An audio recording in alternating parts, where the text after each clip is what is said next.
Hey guys, as you know, we ended the quarter last week talking with my good friend Jennifer Flynn, where she laid out a foundation of, how do we track what happened in the last quarter. And not only that, she gave us some tidbits of how to track going forward for quarter number 2 and beyond. So along those same lines, I'm going to introduce you to a gentleman right now who has a system all about business growth. And he's going to teach us this system called the 3 R's of business growth. So without further ado, enjoy the show.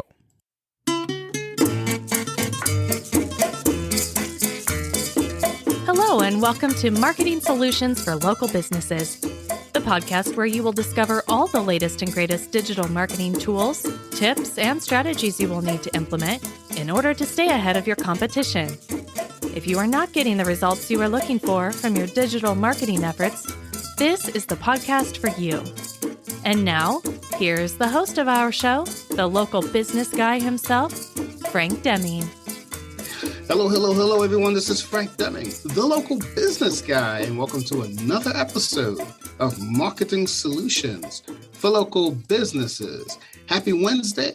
Happy Hump Day. I hope you guys are having a rockin' week thus far.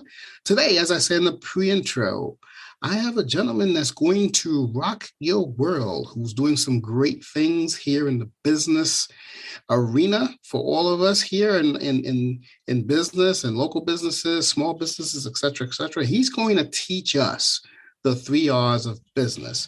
So without further ado, here's Mr. Edwin Dearborn. Hi, Edwin. Welcome to the show. Thanks, Frank. Thanks for having me. Hey, man, it's a pleasure to have you here. So I did some information about you prior to this show going live, but in your own words, can you tell us who are you and what do you do? Yeah, I've been in entrepreneurship and business since I was about 15 years old because my parents owned some small businesses. So I've been in the small business world almost my entire life. I'm 58 years old now, so it's 43 years. And back when we started business in the 70s and 80s, marketing and growing a business was very limited because we didn't have digital technology. It was cold calling, handing out flyers, yellow page ads. And that's pretty much it, maybe mailing lists. Yeah. And I learned a lot. And in college, when I was 18 years old, I took a class on advertising. And I was just absolutely fascinated with this. And so not only between the classes, I started reading some books, on advertising by David Ogilvy, positioning by Trout and Reese, kind of the classics. And I was like, wow, there's really this technology to influencing people to buy and trust certain products. 100%. And I started to apply that to the small businesses that my parents were involved in at the time. And at that time, it was a travel agency. And I started applying it and we started getting new clients from it. The flyers, the ads that I was placing in the newspapers, they were effective. And I was like, wow, I'm learning this technology at an early age. Well, 20 years later, we start getting into digital. We start getting into email and then in early 2000s, Facebook and Twitter and YouTube. And I knew that if I didn't learn this new way of marketing, I would soon become a pterodactyl. So I become a dinosaur. So I went to work for a gentleman that was just crushing it. His name's Bill McIntosh, still a good friend to this day. And in 2006, 2007, when the economy crashed, I needed some additional work. So I thought, what a great opportunity. I'll be mentored by one of the best. And so for the next 3 years, I worked with him and I really learned kind of the fundamentals of digital marketing. And then I started consulting on my own. And since that point, I've written some books about how to do it. And I've always kept in mind, I think what's different from my writing is I write for the small business person that is overwhelmed by it all.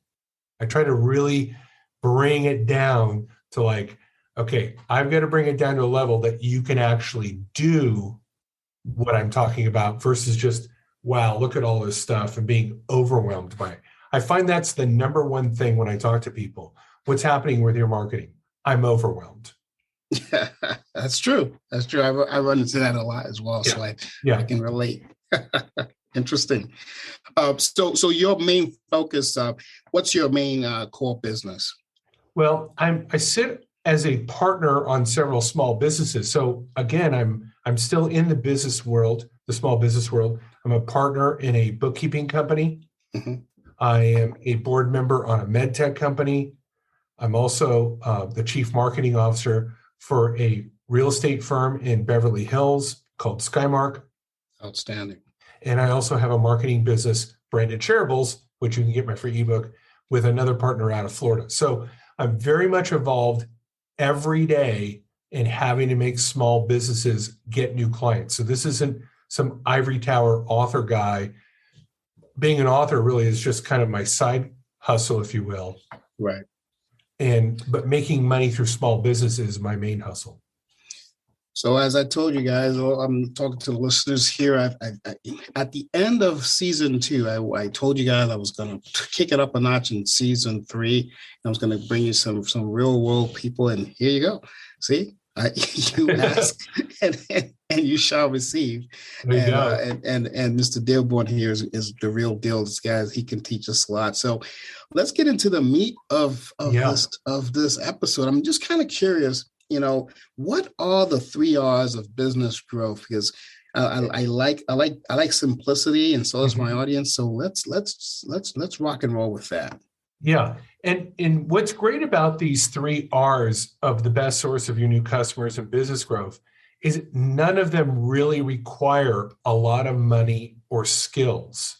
They can over time, but all 3 can be started right now, today, with almost no money or very little money. So I want you to remember that what I'm going to be sharing with you doesn't require a large budget. It can get into that down the road as you're making more money. But as Arthur Ashe said, we start with what we have and what we can do. And all of these open the door to beginning with what we can do with what we already have. So number 1 is referrals. And the misconception, the blind spot in business about referrals is that we kind of have to wait for them to happen versus there are activities that we can do every day to plant the seeds and instigate more referrals. So instead of playing defense and just waiting for the ball to come our way, we can actually play offense and instigate and create more referrals than we thought were possible. So what I like to do, and particularly in my book, Referrology, is how do I put you on offense? How do I get you to quarterback more plays, more passes, more runs that turn into more touchdowns, meaning more referrals? And we all know, I mean, Frank, if I called you and I said I had a referral for you, you wouldn't be upset. Referrals are one of those things that lights everybody's eyes up. I have a referral for you. Right. So I like to put people in a proactive mindset of how to get referrals. So let me touch on that a little bit. So would you say they have to be in a position like in networking groups or just be active on social? Give us some tips as to what's a good referral. So the first thing I talk about is you got to be referable. So are you good at what you do? You got to work on yourself. You got to work on your product and service. Are you referable? You don't have to be the absolute best, but you've got to be good. Right. So that's one of the things is like, are you really good at what you do? Are you a good communicator? Are you offering good products and services? We obviously know that getting more referrals, if you're a really good dentist and you've got friendly bedside manner and you're good with people, you're going to be more referable. Right. So I get people to look at like, how's your dress? How's your manners? Is your product good? Is your service good? Are you dependable? Do you follow up? That's one way, is just look at yourself and kind of start working on yourself. Number two is a lot of our times we don't engage people, our database. So do you have a database of current clients, of contacts, people that you've met at networking groups? And are you putting out really good content to them and staying top of mind? One of the reasons why people drift from one brand to another is they felt that brand A was indifferent to them. So what I do is I put everybody that I meet into a database and I send out what I think is engaging content or helpful content to them so that I'm in front of the people that know me all the time. You have to stay top of mind to be referable. So when they run into a situation, they go, I got a guy, I got a gal, I know somebody that handles that. But unless you're in front of your database, your social followers on a continuous basis, they're going to forget about you because you're out of sight, out of mind.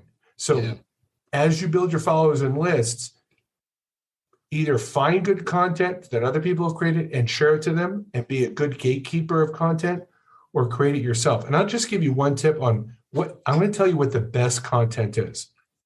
Sure. I want everybody to write down the top 25 or 50 questions they get asked all the time. If you're a life insurance agent, a real estate agent, a mortgage broker, a dentist, what are the top 25 or 50 questions you get asked all the time? And write them down in the way that they ask them of you. Write down exactly how they ask it. Now, write down the answer. A paragraph or two. You don't have to make it long. Just give a simple answer. What does my credit score have to be for me to qualify for a home loan? How much does it cost to get an implant in my mouth? What's the best type of life insurance? What's better, a C corporation or an S corporation? S corp. Right, whatever the question is, write down an answer. If you did that 50 times, you'd have a 1-year email campaign. You could email the question as the subject line and then put the answer in the body. And then you could put at the bottom, if you've got any questions, other questions that you might want answered, let me know. Because people that answer people's questions are viewed as experts. So I just say, if you don't know what content to do, just answer people's questions. I've done this for my bookkeeping company, and I sat down with her and I said, what are the top 50 questions you get asked as a bookkeeper? We wrote them down, and then I had her record it on, and then I had it transcribed. Then I had somebody clean up the grammar, and we literally had a year's worth of emails. And we've been sending out, and once we're done with 1 year, we start all over again, because in that year, the list has grown. Yeah. Or maybe the people originally on the list never opened up the email. We've generated, by just adding to our emails and sending out that list, we've probably generated 20 new customers just through people getting our emails by answering their questions. That's nice. So you just recycle the content. Recycle the content. And not only that, I can take those, I can turn those into blog posts, and I can post it on social media, the question and the answer. So you don't have to be an expert or really this creative content guy. Just answer people's questions.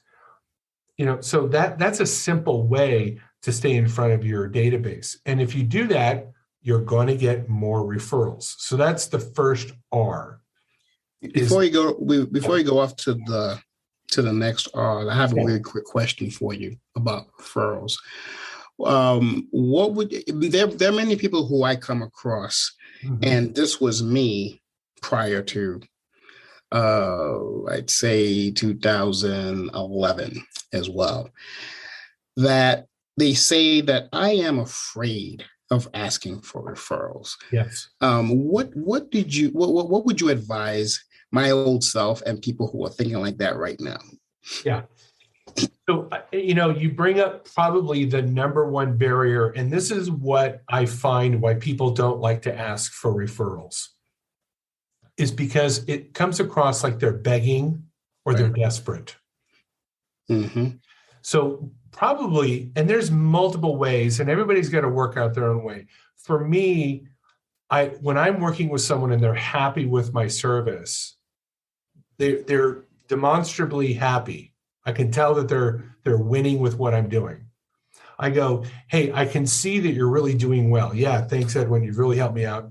Go, hey, if you could make any introductions for anybody that would like to have similar wins or have a similar success story like you, I'd love to be introduced to somebody. I'm being introduced.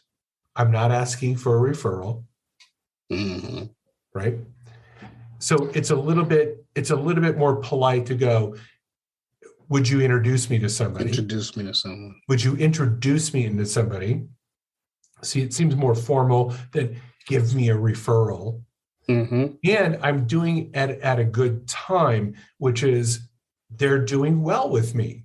Correct. So if they're thanking me for the help that I've given them, I ask them, do you know anybody that could refer to me that would like to receive similar help that you've received? You see, so when they're in that moment of gratitude, ask for an introduction.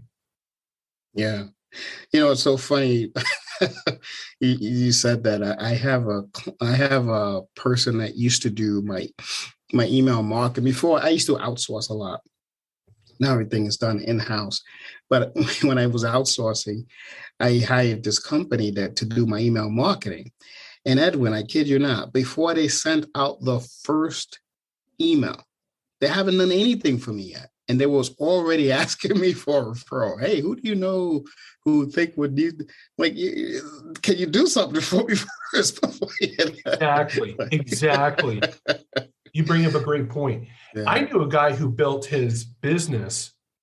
He literally started this garage door opening. He'd sell garage doors, the garage door openers, the whole system. And what he did is he goes, I didn't have any clients. I literally bought the franchise. And he goes, I'm going to tell you how I got my first 30 clients. I went door to door and asked people if they needed their current garage door fixed. And all I did is I fixed their garage door for free. Wow. When they were done, I asked them, could you, and this will be the third R when we get to it, but he also got referrals from this. He goes, could you leave me a kind review on Yelp or Google My Business? They did. So for 30 days, he did this. He asked for no money. Well, two things happened. Number one, some of the people were like, hey, so what do you do? That was really nice of you. See, he did something for them first. Right. And they go, well, I sell garage doors. And you go, wow, funny. I was thinking about buying a new one. And I think he sold, out of the 30, he sold 3 garage door sets. Brand new set, right? Not bad. But then he got 30 reviews, which of course is what I call a soft referral. He got some referrals, and all of a sudden he had an online presence. So my thing is, back to my point, be referable, be remarkable, do things for people, and then go, by the way, when they're in that moment of gratitude and they're thanking you, ask for an introduction to somebody that they may know who would want somebody. Do you know somebody else that would want their garage door fixed? Let me call my brother. He's got a garage door, right? Maybe you can help him. Great. And you start meeting people, but always begin by doing something remarkable. I like that. That's cool. Yeah. What is the next R? Sorry for sidetracking you there, but I feel it in a moment. I just have to ask the question. Yeah, of course. You ask whenever you want. Is reactivations, meaning get the person who bought to buy again. It's 500% easier to get someone to spend more money with you than to get somebody to purchase with you the first time. Yep. So in sales, it's called an upsell. So let's say this guy sold a garage door. Maybe he could sell them a better garage door, a more expensive garage door. Maybe he could upsell them to other services. Hey, do you need and he's got a relationship with other companies that he could get a commission for by referring them. Right? So one of the things, like particularly in real estate, I'll tell you how you can make more money as a realtor. So you sell the home to your client. The escrow has gone through. Maybe you're also a real estate investor. Have you also thought about investing in real estate? Maybe you could buy a second home and Airbnb it. Yep. Do you want to buy a home for your child, or you're an adult, right? I mean, there's probably more opportunities Right. to sell more real estate opportunities to that individual. They just bought $1 million home. Maybe they would like to invest $500,000 in a multifamily unit that you're selling, right? Don't look to just the next guy. Go, wait a minute, I got a database. One of the real estate investors I'm currently working with is putting together a 20-unit multifamily unit right out of Sacramento, booming area. Mm-hmm. They're going to make a lot of money on this property. And he was a few $100,000 short, but he already had 9 investors. He goes, I got to find more investors. I said, Brandon, no, go back to the 9 people that have already invested $1 million and get them all to put in a little bit more money. He's like, how brilliant. Like, they've already paid me. Who's likely to pay you other than the people that have already paid you? So some of these people have already put in $100,000 or $200,000. What's another $25,000 to up the ante on their investment? Yeah, it's nothing for them. Yeah, it's nothing for them. Again, and then when you find the next property in Sacramento, go back to the same 9 people and not only get them to reinvest, but again, referrals. Do you know somebody that you could introduce me that would like to have a similar opportunity that you're now taking advantage of? So reactivations, again, have your email database. Most people do not market to their past clientele list. This is why a CRM is so critical. Are you sending postcards, on their birthday, postcards at Christmas time? Are you calling them every 6 months? Mm-hmm. Just, hey, how are you doing? Top of mind. Yeah. Top of mind. Even though you sold the house 6 months ago, hey, how's the house? Great. I'm here. Just, okay. If you did that, guess what happens? We know that within 8 to 10 years, people are going to resell their home.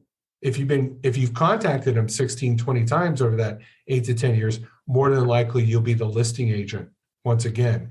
Again, you just have to stay in front of your past clientele, and you're going to get those reactivations and you're going to get those referrals.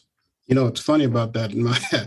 I used to live in DC for 18 years. And while during my stint in DC, I bought probably 4 homes, including, 3 homes and 1 condo.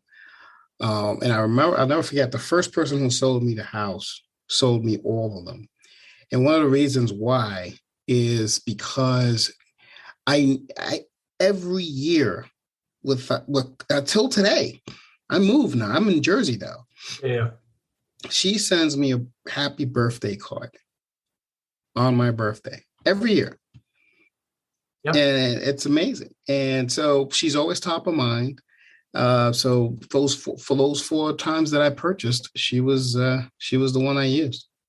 Yeah. And that's a great example. There's so many different touch points, email, birthday cards, a text. I've seen even people make individual videos and then send it to me going, hey, Edwin, was thinking about you. If you're ever in the need of the blah, blah, let me know. All those little touch points, when you have an omnipresence, maybe 1 or 2% of your competitors are doing that. So if you can stay in front of your database through multiple touch points better than anybody else, I guarantee you're going to see more reactivations and you're going to see more referrals. Because again, you said the key word, top of mind. Top of mind equals top of funnel. Yep. If you're top of mind, you're going to be at the top of the sales funnel for those people. So that's number 2. Hey guys, I hope you guys are enjoying the content that our guest is bringing you today. Incidentally, speaking of the guests, if you would like to be a guest on this show, if there's something that you would like to promote when it comes to digital marketing or anything within your business that you would like to promote, give us a call at 888-416-7752 or simply send us an email at info@lbmsllc.com. Someone from my office will then send you the podcast intake form, and we will schedule you on the show. So if that's something you would like to do, go ahead and do that, and I'll put you on the show. For now, enjoy the rest of the show. Number 3 is really important now more than ever is online reviews. That's the third R, reviews. Yeah. If you think about it, most people begin their journey finding out about you online, and Yelp and Google and Facebook and TripAdvisor are major resources, particularly for people that are, what did Google called it ZMOT, the zero moment of truth. And the zero moment of truth is when they hear of a brand, they go online and they look at reviews, they look at videos, they look at their website, they get kind of a cross selection. Mm-hmm. And they'll do this in under 10 minutes. They'll go, okay, they've got 180 reviews and it's a 4.7. Okay, that's good. Okay, the website looks professional. They've got a presence on LinkedIn. They kind of, they're doing a survey of you. Yes. And reviews are probably one of the greatest ways of influencing people.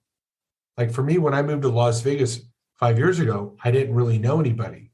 Mm-hmm. So how did I find the restaurants that were great? How did I find my local coffee shop? I went to Yelp. I'm like, okay, well, if they got 1,200 good reviews, you can't fool 1,200 people. Right. You can probably fool 2 or 3, but you can't fool 1,200. Not 1,200. Yeah. Not 1,200. So I'll give you an example of how to get more reviews. And reviews, by the way, are also an incredible SEO factor in your website. If you've got a good lot of reviews, Google will look at that and they'll actually start to rank your website a little higher because they take that into consideration. Correct. Your online presence. So I was working with a dentist in the San Francisco area. And obviously San Francisco being a large population, there's a lot of dentists. So it's very competitive. Mm-hmm. So he'd been in business for like 14 years, but he only had like maybe 30 or 40 reviews. And I said, you've been in business for 15 years, but you only have 30 to 40 reviews. He's like, oh, but most of my people are happy and I've serviced thousands. And I go, that may be true, but those thousands aren't living on Yelp and Facebook for you. If we had those 1,000 people on Yelp, Google, and Facebook, you'd be crushing it. Mm-hmm. People would see that social proof and go, wow, look at all those reviews. He must be a great dentist. So the problem isn't that you're not a great dentist. The problem is perception is reality, and the perception is you only have 30 reviews. We need to migrate the good works that you do to online. But he's like, okay, so how do I get them to do it? Mm-hmm. So I worked out this strategy with one of my very first clients about 10 years ago. And it's very simple. Again, back to the moment of gratitude. So one of my very first marketing clients was a place in Santa Ana, California that does custom windows, the shades and the curtains. Yeah, those are high end. Yeah. High end. Like, sometimes people are spending 20, 30, 40K for some of these shutters, right? Ridiculous. Yeah. Ridiculous amounts of money. So, very good. Her and her husband ran a great business, high quality work, but they weren't getting the reviews. So we came up with this system, which is when we're done, it's all reviewed. They're, looking at the house going, oh my God, my house looks so beautiful. And they go on and on about, you guys are incredible, you're on time. So we said, capture that moment of gratitude and go, would you be willing to say all of that online? Well, 99% of people are like, absolutely, I'll say that online. Right in that moment, you get, hey, can you say what you just said on Yelp or Google right now? It would get them to do it right then and there. As they're saying it, pick up your cell phone and leave the review right then and there. We took their reviews to about, they're 25 or 30. And we took it up to almost 200 in a matter of years, less than 2 years. Get them right then and there to leave the review on Yelp and Google My Business. And a little tip to you, if they're not active on Yelp, we'd get them on Google My Business, because if it was their first review on Yelp, Yelp usually didn't show it. So only if they had already left about 5 or 6 reviews on Yelp did we ask them to put it on Yelp and Google, because Yelp is very particular about, what reviews they show. And we found that if it's their first review, more than likely they're not going to show it. But if they've left 10 or 12 reviews, they've got a photo, they've been active on Yelp, more than likely that review will show. Where Google, they're just going to show it no matter what. So little tip there. So if they're active on Yelp, get them to do it on Yelp. But if they're not active on Yelp, it probably won't show, but definitely get them on Google for sure. Right. And just by getting them to ask them that question, would you be willing to say those kind words right now online? And by migrating what was said verbally online, grew our reviews. Get this. This is what happened with the Shutter Company. About 2 years after we did this effort to get a lot of reviews, we did an end year review of how much money they made. And not only how much money they made, but how did the client find you? Was it from a referral? Did they find you from a Google ad, Yelp? Like, what was the source of business? And we have been tracking every new customer, since we started. Right. They generated over $400,000 in gross revenue from people that found them on Yelp and Google My Business. Oh, wow. So we took the amount of reviews divided by the amount of money they made, and we found that every review was worth $5,000 in revenue. Hey, that's worth it right there. Right. Once she saw the connection between the amount of reviews and the amount of revenue, she knew that getting one more review wasn't unworth it. It was like, I'm probably putting another $5,000 per year into my coffers by getting that one review. That's right. Now, so can you imagine if let's take the 3 R's and we actually built a strategy. I'm going to become referable, and I'm going to get really good at getting introductions for referrals. I'm going to ask for those introductions during those moments of gratitude. Right. Stay in front of my database. I'm going to reactivate clients. I'm going to figure out how to upsell them.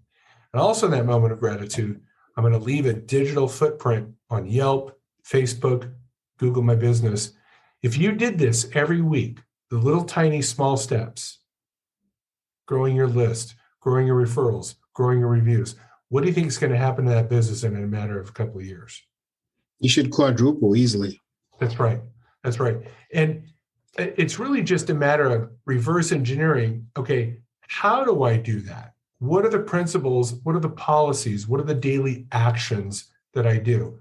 And it can seem daunting. Like when we did that dental office, it was like, well, we only got 2 reviews this week. I go, yeah, this week. Let's keep doing it. We did it for a year. Like, you've got over 100 more reviews. And she's like, yeah, not only that, like our calls have 5x'd. That's right. More and more people are finding us. So that 1 week of getting 2 reviews may not seem like a big win, but like interest in your bank, if it compounds. It keeps going, yeah. Let me ask you a question on reviews, because I was asked this not too long ago. How powerful or how useful, if you will, are Facebook reviews? I think, they're not as valuable as Google My Business or Yelp. They just don't compete. Correct. I would say go ahead and get them, because that Facebook page may begin to rank if you're not only have a lot of reviews, but you're also, your page is active. So I think there needs to be a combination of activities occurring on your Facebook page. But if it's got no content on it and you're posting no content and you're trying to get reviews to have it rank, it's not. I think you need a multitude of actions. Yeah. I think the big 2 is Google My Business and Yelp. And I think if you grew those and also added a lot of content, made sure that your Yelp page was fully filled out, your Google My Business profile had photos, your hours, you really, took time to do all the best practices that Yelp and Google My Business want to do, Right. I think those would be the two that I would concentrate on. I think, after a time, Facebook will, figure out a way to get better at the review business because there's a lot of money in it. Yeah. Right. But I think right now, Yelp and Google My Business are they're the big elephants in the room. Let's not ignore them. Let's get good at those two things. And then once you get those going, then maybe you could take a look at your Facebook profile. So I'm just hoping that my client is listening to this episode, because I told him, I kind of told him the same thing. Yeah. But so I'm glad that you agree. Yeah, it doesn't have the same punch. It just doesn't. It just doesn't. And I think Facebook has its place. I think it's really good in terms of running Facebook ads. Mm-hmm. I think it's really good for that. I think it's good for retargeting your email database and your online visitors. But reviews, I just don't think is where it's at. I would really, and a lot of people curse Yelp for a lot of reasons. And I go, I understand, but this is why we've learned. Find people that are active on Yelp and get them leaving the Yelp reviews, and just be patient and consistent. It's not an overnight thing. It's just like building a brand. How long does it take to build a brand, Frank? 3, 4, 5 years? Yeah. In the IT group? Easily 5 years. Yeah. Easily 5 years. And I tell people, I go, if you want to build a brand, it's a long game. It's a marathon. So it's not about a logo and a website. That's the beginning of it. But you've got to build an online reputation. You've got to build consistency in your messaging. You've got to build consistency in your delivery. There's a Greek restaurant right down the road from me. Tons of reviews. But I'll tell you why they've got tons of reviews. When you walk in, you feel like you're walking into Greece, the country of Greece. They got Greek music. The Greek food is amazing. The service is amazing. Mm-hmm. But it took a while. I'm sure when they first opened, it wasn't like people were flocking. But now that they've got that consistent delivery of fresh Greek food and lots of online reviews, I've noticed there's more and more people in the restaurant. More people. They're building the brand the right way. Yeah, that's what it takes. It takes time. I mean, we've been in business 14 years. In October will be 15 years. Wow. Those first 5 years were rough, I got to tell you. But, I'd say these next, 9, 10 years, a lot easier. A lot easier. Even through the pandemic, I was able to weather a lot of storms, but because the foundation was strong, but I built a brand where people call me without a problem. They know who I was. I've been around for a while, et cetera, et cetera. So that's what it's all about. I understand you have a gift for our listeners.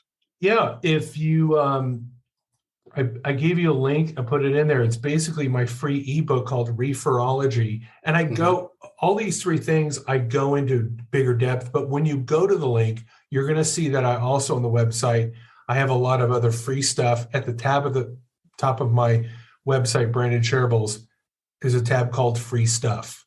And it's got about 6 or 7 different things that you can look at, charts, systems, little tips, all free stuff. Just go there. And I think that you'll find that between my ebook and the free things, that there's going to be some content there that resonates with you. Mm-hmm. And back to the earlier point in my on our podcast here, I talked about not people being in overwhelm. Mm. So my last tip is this: don't worry what other brands are doing. I want you to focus on what you can do, what you're willing to do, and what you can win at. A lot of times I'll talk to businesses. They're like, Twitter and Instagram and TikTok and SEO. I don't know where I should be on. I go, what are you willing to do? So it's my good. And they're like, I'm willing to be on Facebook. I said, good. Let's get you really good at Facebook. Let's get you doing Facebook ads. Let's get you posting more often. Let's get you do some Facebook Live. Once you up your skills and effectiveness there, then let's take a look at the next thing that you're willing to do. Are you willing to do LinkedIn? Are you willing to do email better?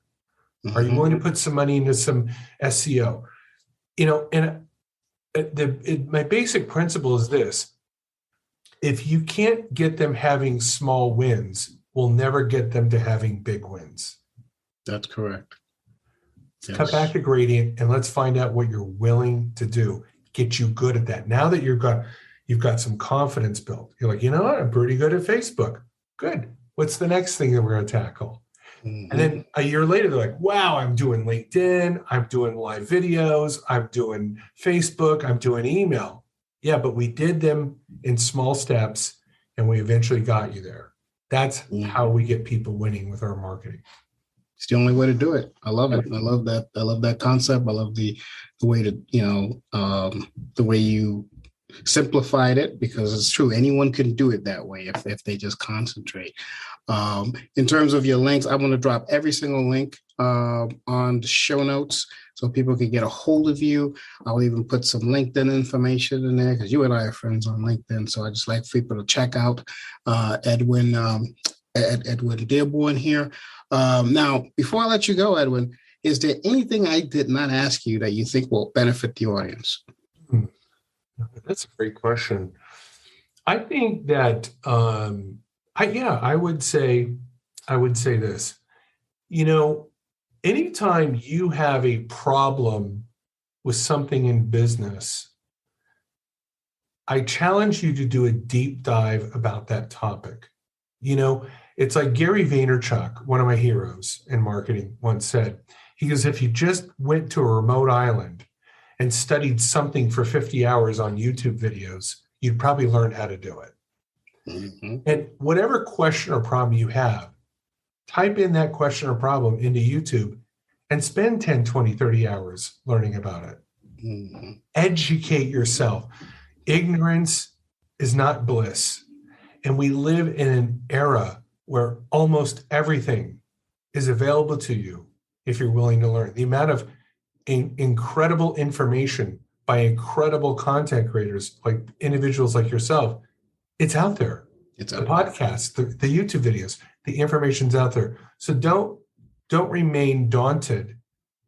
Just take a little time. Turn off the Netflix. People like to Netflix and chill. I like to YouTube and learn. Yeah, I call it YouTube University. It is. It's the greatest university on the planet. And it's free. It's free and it works. I mean, I've tried anytime I didn't know anything, I'd just say, hey, let me check it out on YouTube. I try it. Boom, here you go. But that was awesome. That's great advice. Thank you for that. Yeah. Like I said, I'm going to drop everything in the show notes so people can get a hold of you. With that, I'm going to end this episode. This has been Frank Deming, the local business guy, and you've just been blessed by the great Edwin Dearborn. Take care, everyone. Until next week, peace out.